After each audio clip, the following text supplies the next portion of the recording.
প্রধানমন্ত্রী নরেন্দ্র মোদী মন কি বাত পর্বের ১২২তম পর্বটি অনুষ্ঠিত হয় ৯ বনমালীপুর বিধানসভা কেন্দ্রে। মন কি বাত অনুষ্ঠানে পর্বে উপস্থিত ছিলেন খাদ্যমন্ত্রী সুশান্ত চৌধুরী। তিনি প্রধানমন্ত্রী মন কি বাত অনুষ্ঠান শুনে এই বিষয়ে উপস্থিত দলীয় নেতাকর্মীদের উদ্দেশ্যে বক্তব্য রাখেন। মন কি বাত অনুষ্ঠানে বক্তব্য রাখতে গিয়ে মন্ত্রী সুশান্ত চৌধুরী রাজ্যের বিরোধী দলকে এক হাত নিলেন। তিনি বলেন, ভারতবর্ষ স্বাধীন হবার পর লাল সন্ত্রাসী নামে পরিচিত ছিল এই নকশালরা। ত্রিপুরা রাজ্যের বিরোধী দল এই নকশালদের সমর্থন করে। এই নকশালদের হাতে দেশের বহু নেতা মন্ত্রী খুন হয়েছেন। এই নকশালরা প্রতিদিন দেশের সিআরপিএফ জওয়ান সহ অন্যান্য জওয়ানদের গুলি করে ল্যান্ড বিস্ফোরণ করে প্রতিনিয়ত মারছে। দেশের স্বরাষ্ট্রমন্ত্রী অমিত শাহ ২০২৫ সালের মধ্যে এই নকশালদের দেশ থেকে চিরতরে বিদায় জানাতে চাইছেন।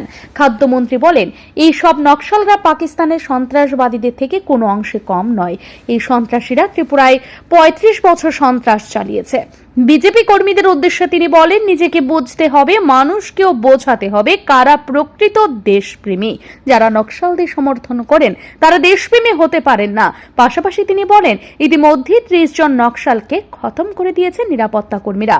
এই নকশালদের বিরুদ্ধে দেশে নিরাপত্তা কর্মীদের এই অভিযান চলতে থাকবে। খাদ্যমন্ত্রী বলেন, রাজ্যেও সন্ত্রাসবাদী কার্যকলাপ এক সময়ে অতিমাত্রায় ছিল।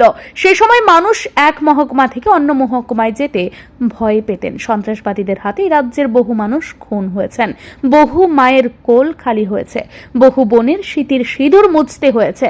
রাজ্যের মানুষ যাতে কোনোদিন আর এই সব দিন কখনো না দেখেন।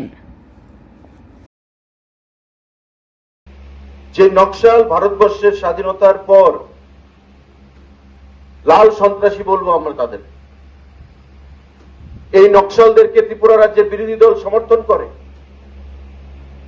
অমিত শাহজি পরিষ্কার ভাবে বলেছেন, ২০২৫-এর মধ্যে নকশালিজমকে ভারতবর্ষের বুক থেকে চিরতরে বিদায় দেবেন। ৩০ জন নকশালকে মারা হয়েছে সেদিন, যারা প্রতিনিয়ত বিশেষ করে সিআরপিএফ জওয়ানদেরকে টার্গেট করে করে ল্যান্ডমাইন বিস্ফোরণ করে গুলি করে তাদেরকে মারছে প্রতিনিয়ত। এই নকশালিজমের কবলে পড়ে বহু রাজনেতা প্রাণ হারিয়েছে। এই নকশালিজমের কবলে পড়ে আমাদের বহু আর্মি, সিআরপিএফ জওয়ান, পুলিশ কর্তারা সেখানে শহীদ হয়েছে।